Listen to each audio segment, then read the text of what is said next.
전도서는 세상의 온갖 부귀영화를 누렸던 전도자 솔로몬이 인생 말년에 자신의 삶을 회고하면서 이스라엘의 삶과 신앙의 참된 교훈을 주기 위해서 쓴 글이라 할 수 있습니다.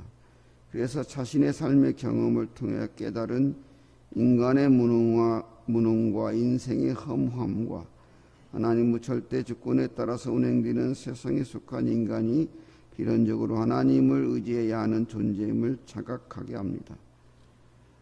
그래서 인생들로 하여금 오직 하나님을 경외하고 하나님 말씀에 순종하는 삶이 지혜롭고 바른 인생의 기름을 교훈합니다.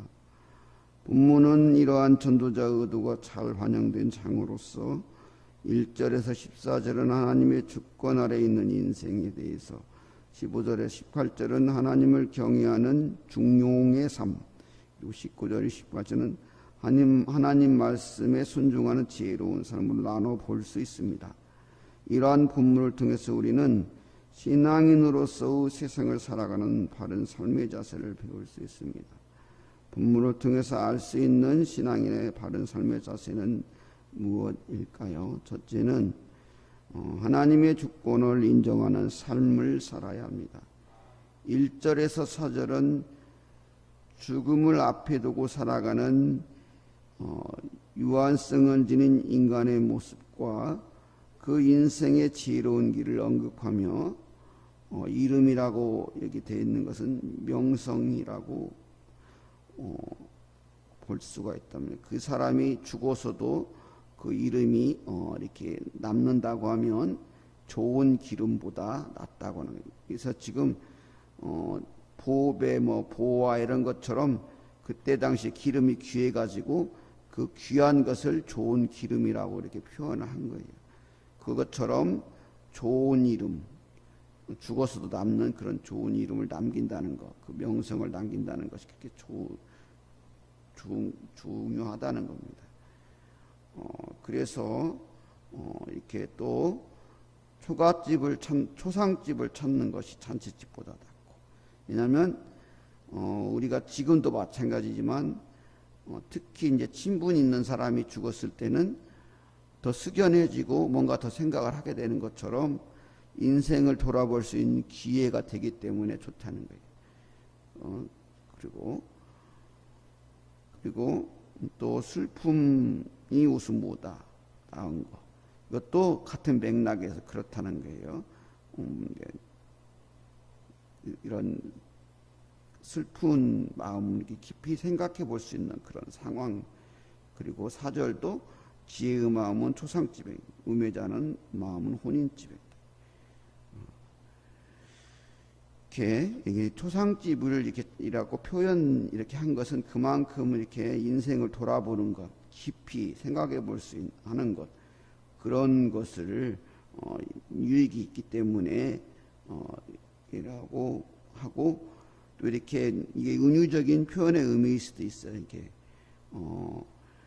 그러니까 혼인집이라고 표현된 것은 단지 혼인집일 수도 있고, 이렇게 이런 쾌락, 즐거움, 단순한 이런 것들을 추구하는 것, 깊이 생각하고 하는 그런 삶이 아닌 그런 것들을 의미할 수도 있다고 합니다. 이것은 이렇게 하나님의, 우리가 이제 쭉, 그리고 뒷뒤에서 먼저 보면 14절에 보면은 하나님께서 행하시는 일을 보라. 하나님께서 굳게 하신 것을 누가 능히 곱게 하겠느냐. 형통한 날에는 기뻐하고 공고한 날에는 뒤돌아보라. 이 두 가지를 하나님이 병행해 가사 사람이 그의 장래일을 능히 헤아려 알지 못하게 하셨느니라. 하나님께서 이 세상을 주관하시는 분이라는 거예요. 하나님께서 무엇을 하시든지 사람은 어찌할 수 없다는 거예요. 그리고 기쁠 때도 기쁘게 하신 이유가 있고, 또 슬플 때도 슬프게 한 이유가 있다는 게, 각각의 유익이 있다는 게. 그래서 기쁜 일을 형통할 때는 이렇게 기뻐하지만 어려움을 만나거나 이럴 때는 내가 왜 이런 어려움을 만났지 돌아봄으로써 그런 유익을 삼으라는 얘기. 그런 차원에서 쭉 앞에 부분이 이렇게 언급되어 있는 거예요. 이렇게. 그래서 초상집이 더 낫고 잔치집보다. 또 우매자의 웃음소리보다 이렇게 우매자의 지혜로운 사람의 책망을 듣는 게 낫고, 또 우매자의 노래소리를 듣는 것보다 책망을 듣는 게 낫다고 하잖아요. 왜냐하면 그렇게 책망을 들음으로 자기의 마음을 돌아보고 바른 길로 갈 수 있기 때문에 그런 거예요. 하나님의 주권을 인정하는 그런 사람들은 그렇게 산다는 거예요. 그런데 또 7절에 보면 이러한 그런 사람을 지혜자라고 하는데, 이런 지혜자도 때로는 이렇게 완전하지 못할 수가 있다는 거예요. 그래서 이 탐욕 때문에 이 잘못된 거 할 수도 있고, 뇌물로 인해서 그 지혜자의 명철이 이렇게 잃어버릴 수도 있다는 거예요. 그래서 이렇게 일을 시작해서 끝을 보지 못하고 이렇게 또 말만 소리치는 것보다는 작은 결과라도 일을 마치는 것이 이렇게 더 낫다고 말을 하는 거예요. 그리고 교만한 마음보다 이렇게 겸손해서 살필 수 있는 것. 그래 겸손한 사람이 또 하나님의 주권을 인정하게 되는 거죠. 그런 사람은 또 마음에 급한 노를 바라지 않는다. 노는 이게 그 우매함이라고 말을 하더라고요. 저도 화를 잘 내는 성격인데 제가 좀 그래서 우매한가 봐요. 이렇게 지혜로운 사람은 그래서 인내할 수 있다 그래. 그런 것. 그러니까 하나님의 주권을 인정하는 그런 사람들의 모습이 이렇다는 거예요. 그리고 현재를 중요시하는, 현재를 중요하고, 그 옛날 이렇게 말하잖아요. 옛날에 내가 어쩌고 저쩌고 했는데, 그런 것보다는 현재의 삶을 충실하면서 미래를 준비할 수 있는 사람이들. 쭉 이런 맥락에서 보면은 하나님의 주권을 인정하는 삶은 이 세상에 이렇게 그 목적을 둔 삶이 아니고 천국의 목적을 둔 삶, 천국을 사모하는 삶이라고 할 수 있겠지요. 그런 삶이 유익하다는 거예요. 우리는 그렇게 하나님의 주권을 인정하는 삶. 이 세상에 지어지는 모든 일들도 하나님께서 주관하시기 때문에 욥이 그렇게 말하잖아요. 고난을 당하면서 주신 이도 여호와시고 거두시는 이도 여호와시니 여호와를 찬양한다. 그리고 아내에게 그 말했잖아요. 복만 받으려고 그러냐, 화도 받으려 하나님께 주시는 것은 다 그렇게 하나님의 주권을 철저히 인정하는 그런 삶을 살아야 된다는 것을 이 솔로몬이 깨달았다는 거예요. 그래서 우리 그렇게 살아야 된다고, 이렇게 신앙에는 그런 자세가 바로 삶이라는 겁니다. 그리고 두 번째는 하나님을 경외하는 삶을 말하고 있습니다. 이 18절에 보면은 너는 이것도 잡으며 저것도 손에 놓지 아니하는 것이 좋으니 하나님을 경외하는 이 모든 일에서 벗어날 것입니다. 여기서 이것도 저것도는 앞절에서 지나갔던 16절과 17절의 얘기를 한다고 그럽니다. 그래서 이것은 이게 우리가 이제 의롭게 산다고 하는데 너무 자기에 의해 충만해 가지고 이렇게 내가 너무 의롭게 그런 것을 말하는 것 같아요. 뭐 더 의롭게 사는 게 좋겠죠. 그런데 너무 의롭게 살아서도 이게 되지 말고, 이게 16절에 지나치게 은도 되지 말고 지나치게 지혜자도 되지 마라. 그래서 패망하지 마라. 이런 의미는 이렇게 인본주의적인 그런 이런 그 선을 말하는 거예요. 이게 자기 의에 이게 딱 저고 내가 의롭다고 생각하는 그런 의로움을 말하는 거예요. 하나님이 보실 때 의로운 그런 의로움이 아니고 지혜도 마찬가지예요. 그러한 것을 지나치게 하지 말라는 거예요. 그 다음에 지나치게 악인도 되지 말고 지나치게 음해도 말고. 그래서 하나님을 경외하는 그런 그 신앙 안에서 중용을 지키라고 하는 게, 이게 그렇게 말하면 좌로도 치지 말고 우로도 치우치지 말고 그 중용을 말하는 거예요. 좌로도 치지 말고 우로도 치지 말고 그런 중용을 말하는 거예요. 그런 중용의 길을 걸어가는 길은 하나님을 경외함으로써 그렇게 할 수 있다고 그러는 겁니다. 그래서 우리는 하나님을 경외해야 된다. 그 다음에 마지막으로 여기 이제 여기 본문에서 19절에서 29절까지 이렇게 직접적으로 언급은 안 됐지만 이러한 이렇게 잘못된 그런 삶 원인들은 하나님의 말씀에 철저히 순종하지 않은 데서 있다고 보아야 되기 때문에 하나님의 말씀에 순종하는 삶으로 순종함으로 지혜로운 삶을 살아야 된다고 이렇게 볼 수가 있어요. 우리 사람이 선을 행하고 죄를 범하지 아니하는 인간이 하나도 없고 보면 선하게 산다고 하지만 진정한 의인은 하나도 없다는 거예요. 그렇기 때문에 그리고 인간인 지혜롭게 살려고 해보지만 인간의 본성 자체가 이렇게 부패하기 때문에 정말 하나님의 말씀 안에 이렇게 살지 않으면 그렇게 선을 행할 수가 없다는 거예요. 그리고 하나님의 말씀에 따르지 않으면 진정한 평안도 누릴 수 없고 부패한 길로 걸어갈 수밖에 없다. 이런 것들을 솔로몬이 이렇게 깨닫기까지는 우리 25절과 27절에서 보는 것처럼 25절 내가 돌이켜 전심으로 지혜와 명철을 살피고 연구하고 또 27절에 보면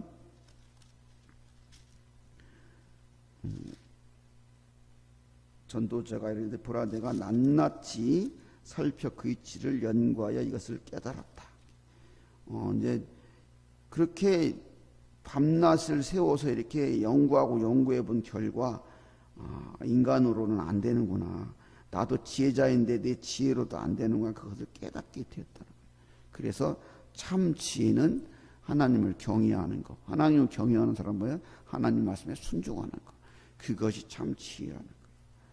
그렇게 할 때 이런 음녀에게서도 피할 수 있고 여러저러 나오는 여러 가지 이런 위험들을 벗어날 수 있다는 거예요. 세상의 지혜로는 이런 것을 극복할 수가 없다는 거예요.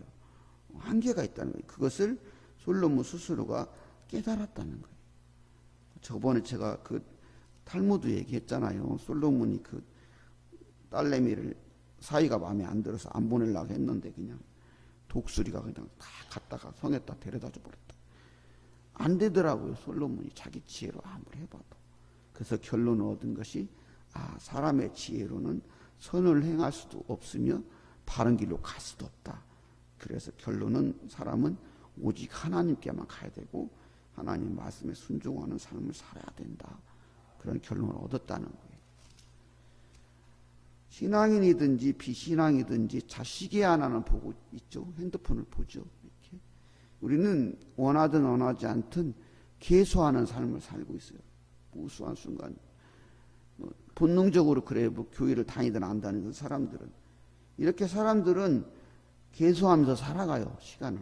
그런데 한 가지 차이가 있어요. 신앙인은 인생의 마지막을 생각하면서 인생의 날을 계수하면서 하나님의 말씀에 순종하여 살려면서 영원의 삶을 준비하는 그런 계수되는 삶을 살지만 사람들은 영원할 것이라는 그런 착각 속에서 시간은 보긴 보지만 그 인생을 날을 계수하지 못하는 그런 삶을 살고 그래서 흥청망청 살다가 영원을 잃어버리는 그러한 삶을 살게 된다. 오늘날 인생의 문제가 바로 여기 있어요. 인생을 계수하는 삶을 살지 못하는 데 문제가 돼요. 그렇기 때문에 평생을 살 것 같으니까 온갖 방법, 수단을 통하지 않고 돈을 모으려고 하는 것이고 남은 죽든가 말든가 남아 살으려고 하는 것이고 그러는 거거든요. 그런데 그리고 이 세상이 내가 주인이 되어가지고 내 세상인 양 그렇게 사는 거예요. 그러나 그 인생의 날을 계수해서 모세가 말한 것처럼 내가 인생의 날을 계수하는 지혜를 주옵소서 그런 것처럼 나의 날을 우리가 종국의 마지막이 있고 우리 모든 것이 낱낱이 하나님 앞에서 다 이렇게 드러나고 계수될 거라는 것을 아는 사람은 그렇게 살 수가 없다는 거예요. 근데 내가 교회를 다니고 신앙이라고 하면서도 내가 그렇게 살지 못하는 것은 다 또한 비신앙과 다르지 않다는 거예요. 우리는 그래서 한순간 한순간을 살아가면서 나의 나를 계속하는 지혜로 살아야 돼요. 그래서 첫째는 우리가 하나님의 주권을 인정하는 그런 사람이어야 되고, 그 다음에 하나님을 경외하는 사람이 되고, 그 다음에 하나님의 말씀에 순종하는 그런 사람으로 살아야 돼요. 허영, 쾌락, 그리고 끝없는 그 욕망과 욕심, 이러한 것들은 영원한 고통의 구렁 속으로 빠지게 하는 멸망의 인도자들이. 그렇지만 우리들은 은연중에 또 의도하지는 않았던 그런 것들을 은연중에 추구하고 살아가고 있지 않는가 생각을 해봐요. 그래서 오늘 이렇게 전도자가 이 솔로몬이 이렇게 고백하는 거 제가 이거 쫓기지 읽어보고 주석도 봤는데